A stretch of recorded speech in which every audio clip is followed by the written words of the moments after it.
Good morning, Coalition of Concerned Republicans. Mike Levine here from downtown Mount Dora.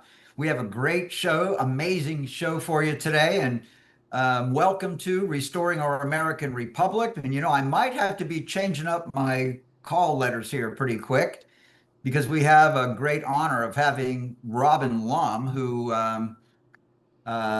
I'm not sure how much of our audience knows Robin, but Robin sat on city council, which is the same as the county commission in Duval County for 20 years, is my understanding, and he'll correct me if I'm wrong. No, it was 4 years. For you, forgive me for that. But Robin is definitely an experienced manager, an experienced public representative, and he's on with us today. I'll go ahead and Chuck, if you wouldn't mind bringing Robin on the screen. And you're welcome to pop on too, Chuck, if you'd like. Of course, the great Chuck Benoit is with us today, um, always helping us put together our technology and, of course, bringing his insightful um, um, political background and um, evangelistic background to the conversation as it how our faith affects our government. And now, of course, with Robin here. So, Robin, why don't you say hello to the audience, please?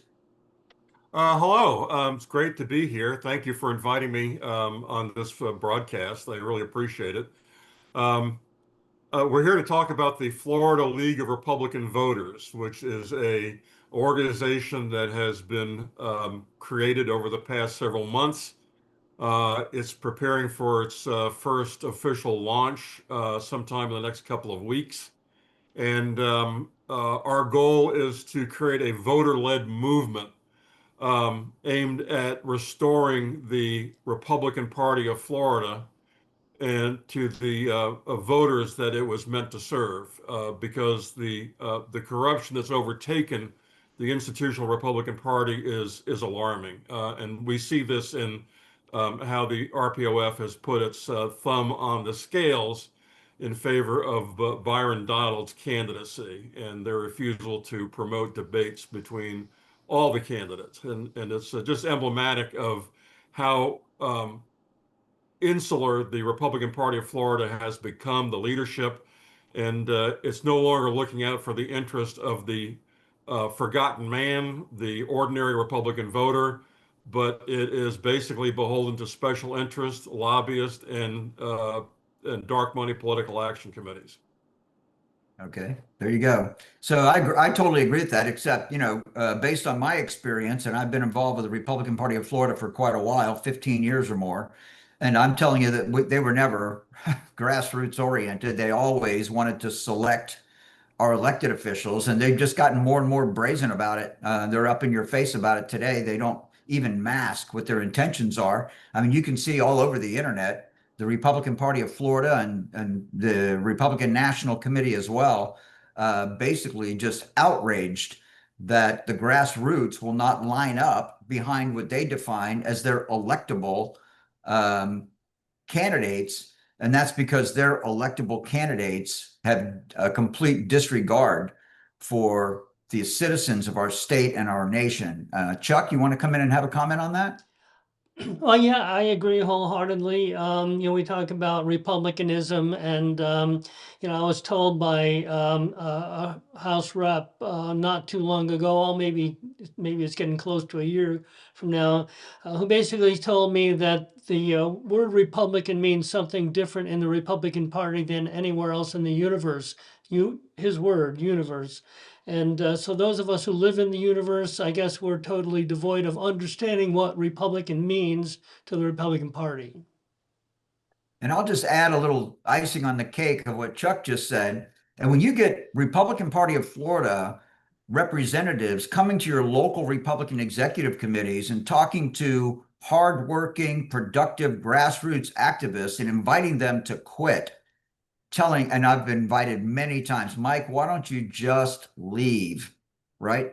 That's what the Republican Party of Florida says. So when I was when I was a voting member at the Republican Party of Florida, we really struggled to build the tent until Donald Trump came along and built the tent for us. And today, the Republican Party of Florida has so much hubris that they're actually kicking people out. Robin, what do you think about that? Well, it's something that we know that they have been doing. Yeah, I think most of your viewers are probably familiar with the structure of the Republican Party of Florida at the county level, where there are what they call Republican executive committees, which are supposed to be the governing body of the local Republican Party. But to your previous point about that the RPOF has never been exactly grassroots friendly. I would say that at least at one point it was rules based. Agreed. Agreed. In years, I had been a member of the Duval County REC for 20 years and am a former party chair. Um, but the Republican Party of Florida was at one point a rules-based organization.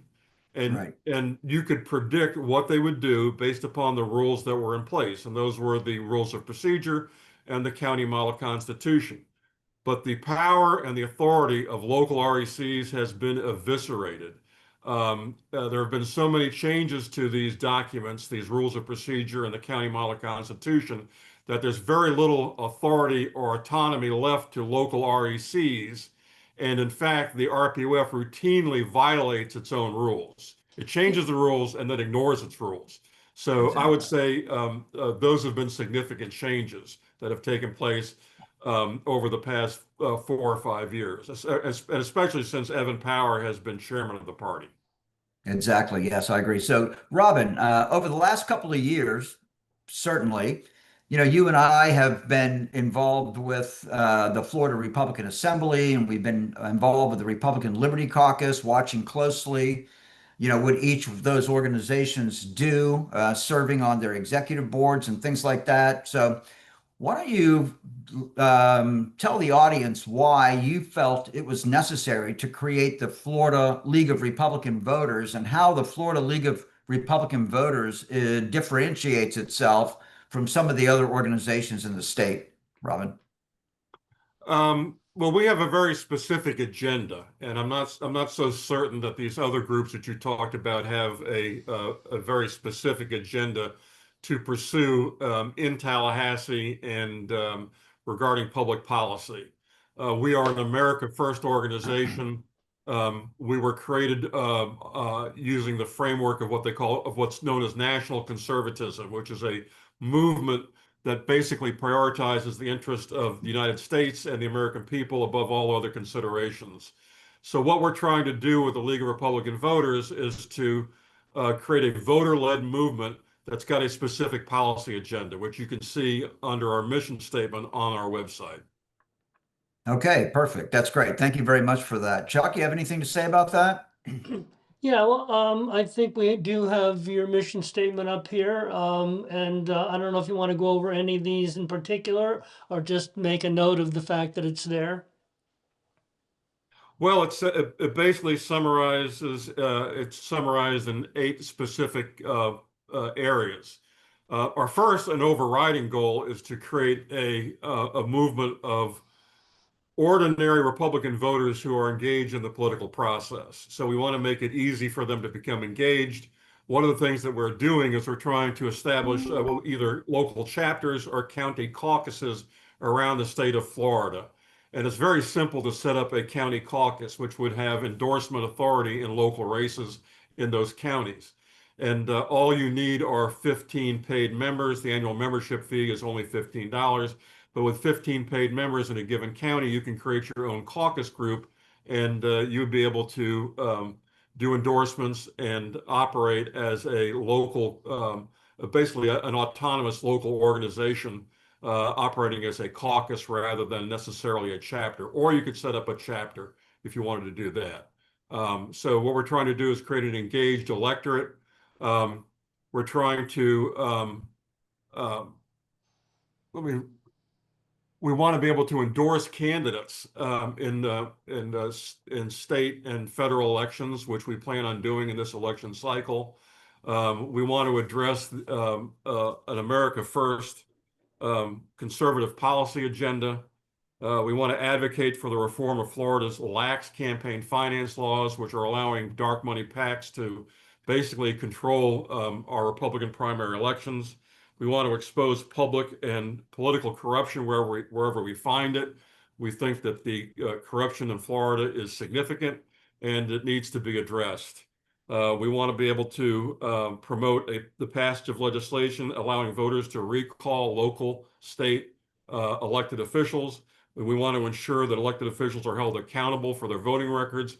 In the Republican Party, we talk an awful lot about accountability, but there's very little effort to hold elected Republican officials accountable when they betray the basic principles they were elected to uphold. And finally, we want to be able to endorse, like I said earlier, actually to endorse candidates running for public office so that they have our endorsement. And hopefully over time, that endorsement will become more and more significant. That sounds great. You know, Robin, you and I kind of resonated with each other when I was basically introducing to various different grassroots organizations around the state my strategies and tactics for success. So I would just lay out that grassroots organizations can have all of the fundamental principle positions nailed down the way correctly and consistent with our Constitution or however you want to measure it. But without the strategies and tactics and resources to actually get the job done, it's all really for nothing, in my view. So why don't you talk a little bit about some of the things that you and I have talked about over the last couple of years about how we can actually, again, I would suggest that until we can demonstrate to elected officials that we can, in fact, remove them from office, then we're kind of moot, you know? So why don't you talk a little bit about the strategies and tactics that the Florida League of Republican Voters might possibly implement in order to increase effectiveness over what we're accustomed to with other grassroots organizations, Robin? Well, the first objective is to build a membership base. So we've got to create a membership base. And then hopefully with those numbers, we'll be able to have some influence in Tallahassee. We do intend to do lobbying. We do intend to engage with the legislature, Republicans of the legislature on the same issues that I alluded to earlier. We want to also be able to use the strength of podcasts to communicate to Republican voters. So we've recently set up a YouTube channel. We don't have any videos posted at this time, but we plan on getting those things ready.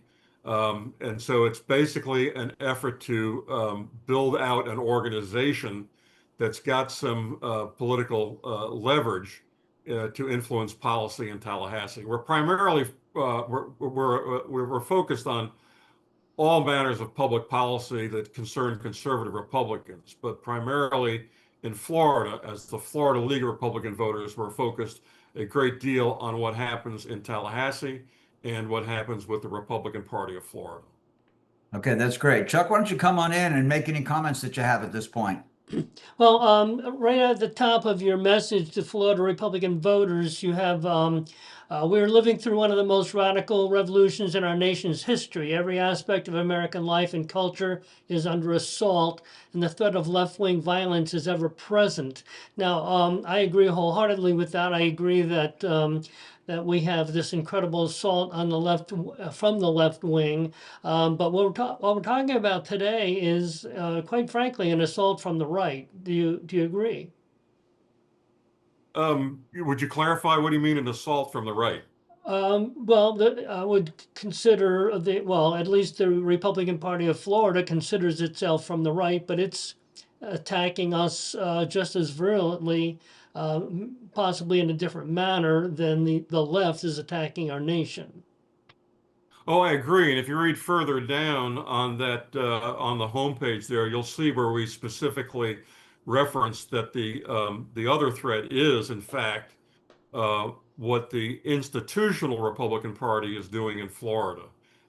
Its chairman is a powerful lobbyist who represents special interests.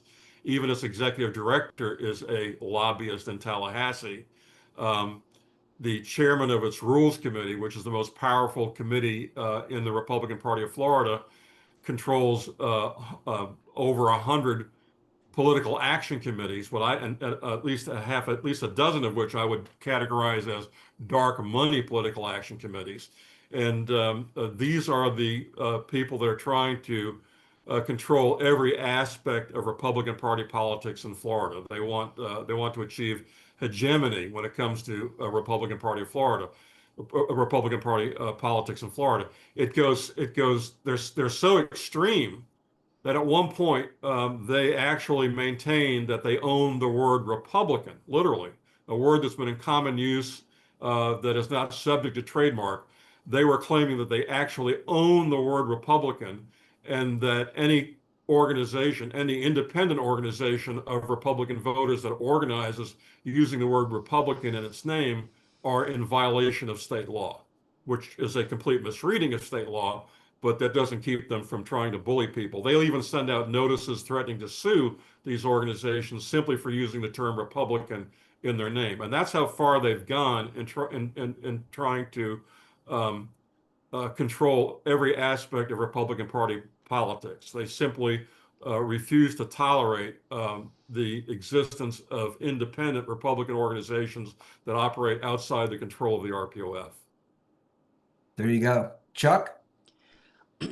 Yes, well, I guess from my perspective, as I've kind of worked in the grassroots community for, I'm guessing maybe now 8 years since I've been down here in this area, I immediately noticed a difference in the Republican Party down here than upstate New York.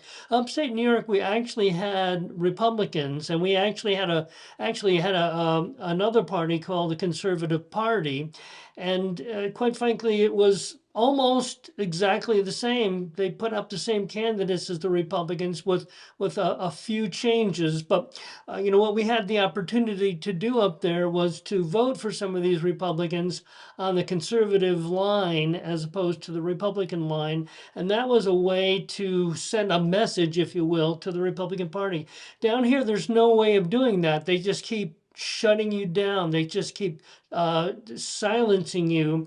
And the real question that keeps coming up for me personally is, how long do we let the Republicans win if they're unwilling to represent us? And govern, correct. Yeah, exactly. That's a great point, Chuck. So again, I think there's going to be go a ahead, backlash. Robin. Oh, there is. It's happening right now. I mean, we're in the middle of the backlash right now. Or you could say the middle, but you could also say the beginning. But again, this is the good news, Robin, as you and I have discussed over many months, that with technology the way it is, I mean, you can see. Look at the gubernatorial race right now. I mean, the grassroots is just absolutely rejecting Byron Donalds as their Republican nominee for governor, and they're making. Believe me, their voices are loud, and everybody knows it. The Republican Party of Florida is aware of it. The Donalds campaign is aware of it. All of the competing candidates are very aware that the grassroots is not happy with Byron Donalds as our nominee for governor. And of course, the other side, let's just say the establishment Republican side who supports Byron Donalds, just understands that as long as there's so many competing candidates in the race, then the odds are that their candidate, Byron Donalds, who has far greater resources than any of the competition, will get across the finish line. And that's actually working for them. So one of my concerns, as I've expressed to you many times over many months, is that these grassroots organizations have to have strategies and tactics and resources in order to be competitive, because we have to be able to redirect the outcomes of these elections, Robin. Yeah, exactly. Which again explains why we have launched the Florida League of Republican Voters, which, by the way, you are one of our vice presidents. Let me point that out to the audience. And we have assembled and are in the process of assembling a group of leaders from around the state, from all parts of the state, to serve as our initial board of directors and our officers. So this is going to be a statewide movement. It's going to have to grow over time, but there's never been a better time to push back on the institutional corruption within the Republican Party of Florida.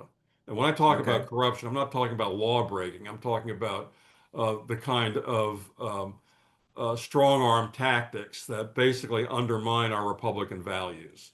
When they claim to own the word Republican and they threaten to sue independent organizations using that term in their names, they're basically violating our First Amendment rights and our right to the freedom of association. It's not. It doesn't get any worse than that. Well, you know, Robin, it actually does. Well, maybe it does, but from my perspective, I'm going to explain it to you right now. Okay. But when you commandeer the legislative process and change the law in the state of Florida for your own personal political benefit, that is about as bad as it gets. Okay. This is tyrannical. Can you agree? Oh, I totally agree. And as a matter of fact, by the way, it wasn't this past session, but the session before, there was legislation that had been introduced in the House of Representatives that would have dramatically increased the power of the Republican Party of Florida. It basically would have given them almost the authority to write law. Fortunately, it didn't get a vote on the floor. I don't think it ever got out of committee. But there is that effort to further strengthen the Republican Party of Florida's stranglehold on Republican Party politics. And by the way, let me say one other thing too. We are the Florida League of Republican Voters. We are loyal Republicans, but we're not rah-rah Republicans. We will always support the Republican candidate in the general election. But that doesn't mean that we're going to be happy with the nominees. That doesn't mean that we're going to cheer on the Republican Party no matter what. We will continue to praise the Republican Party of Florida when it deserves it, but we will also focus on trying to right the ship. And ideally, we would be able to get people elected to the state executive committee who are committed to fundamental reform. But that's going to be a steep hill to climb. So you and Chuck and I would agree that the problem we have is in the primary. Agreed, Robin? Oh, yeah, everything that the grassroots wants to accomplish has to be done in the primary election. That's where the key decisions are being made. Once the primary is over and we have a Republican nominee going into the general election, then it's a settled matter. But if you want to have influence on the election of conservative Republicans in the state of Florida, you've got to be able to have success in primary elections. And one of the things that there are a lot of people in Florida that haven't been here for that long, but there was a time when after in a Republican primary, there was the initial primary and then a runoff primary between the two leading vote getters. That law changed a number of years ago. So now all you need to win a Republican primary is a plurality of the votes. And that's why someone like Byron Donalds can dominate an election, because all he has to do is score higher in the vote count than Renner or Collins or Fishback or Bobby Williams.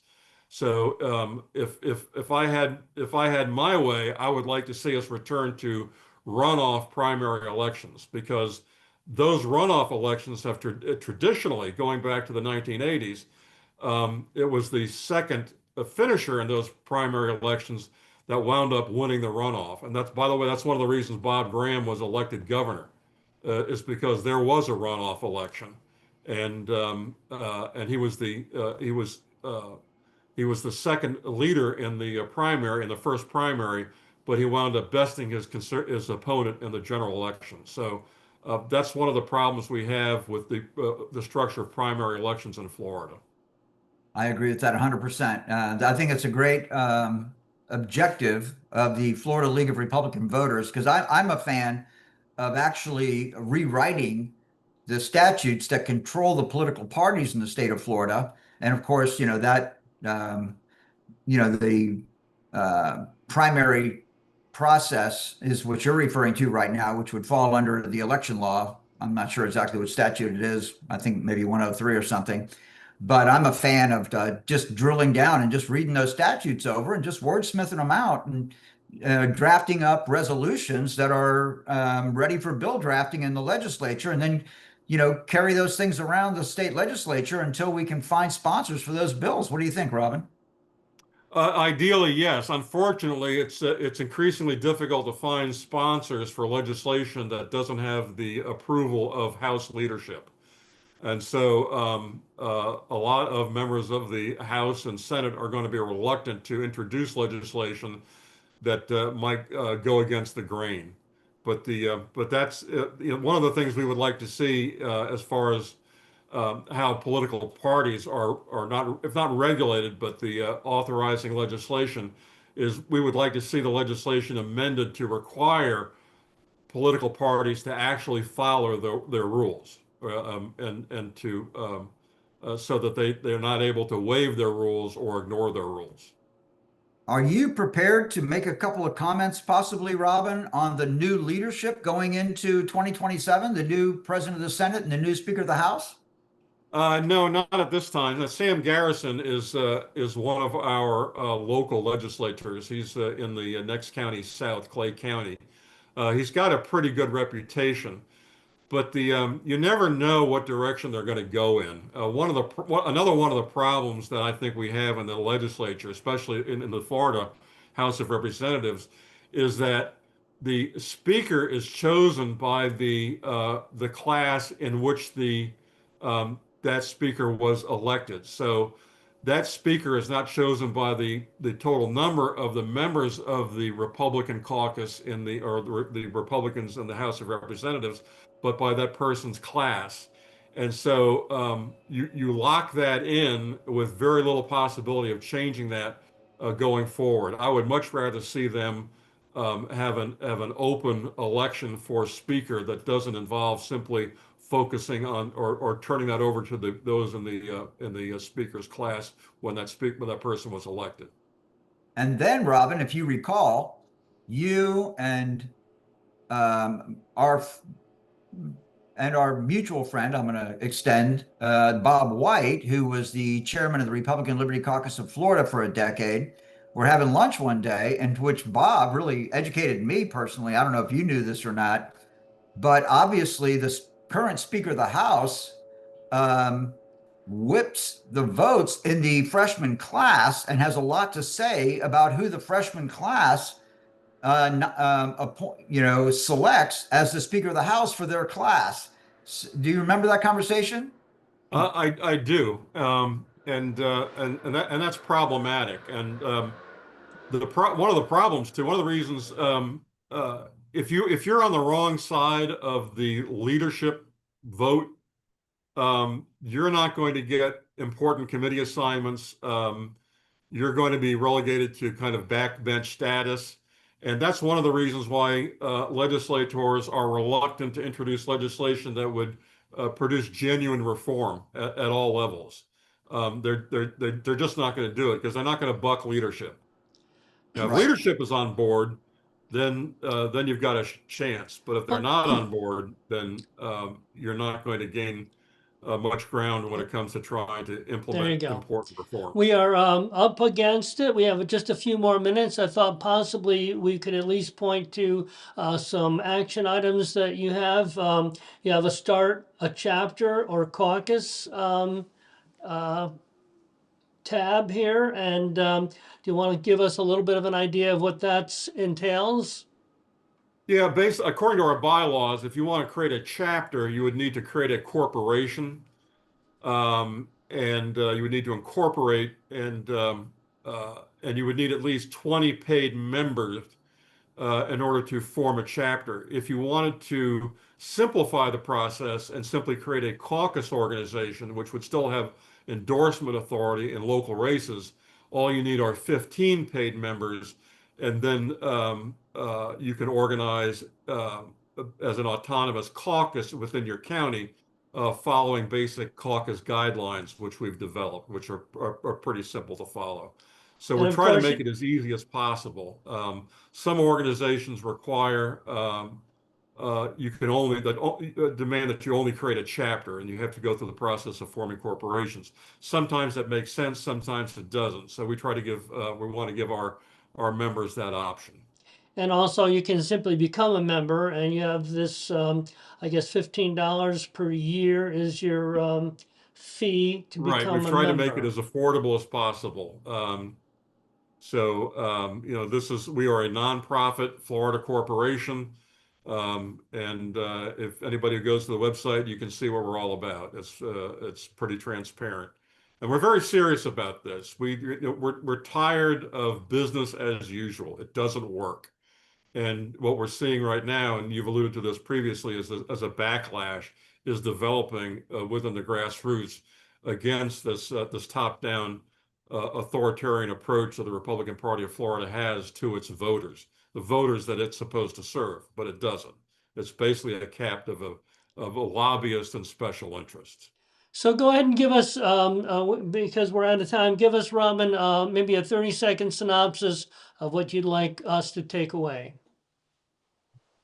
We'd like you to become a member of the Florida League of Republican Voters. All you have to do is go to florv.org and become a member and help us to grow our organization, because we have an important task ahead of us, and we're very serious about it. And Mike, how about you? Well, I'm just going to offer my services. The secret to getting people to join the Florida League of Republican Voters is walking them, holding their hand, and walking them through the process. So instead of, while it's great, it's easy to sign up. Look, Robin, my closing comment is this, that Robin has done an amazing job. And, of all the people that I've really participated with in politics, Robin is the most direct, the most effective, in my opinion, person who not only gets the foundational aspects of the organization right, but he also gets the strategic and tactical parts right too. And I can assure any of our audience that affiliation with the Florida League of Republican Voters is going to be an experience that is a more rewarding experience than just being somebody who just, stands on the street corner and beats a drum with other organizations. So that's the reason that I really am drawn to the Florida League of Republican Voters, and I'm offering my personal direct services to assist you in answering any questions that you have about the organization and walking you through the onboarding process. There you go, Chuck. Well, thank you, Mike Levine. Thank you, Robin Lumb. And thank you all for joining us on Restoring Our American Republic. Please follow us on Facebook and X at Restore Our Rep 76. Check us out on YouTube at Restoring Our American Republic -ROAR. Please like and share the program. And remember, if you're unwilling to govern yourself, you will be governed by tyrants. Until next time, God bless you. God bless President Donald J. Trump. And God bless America.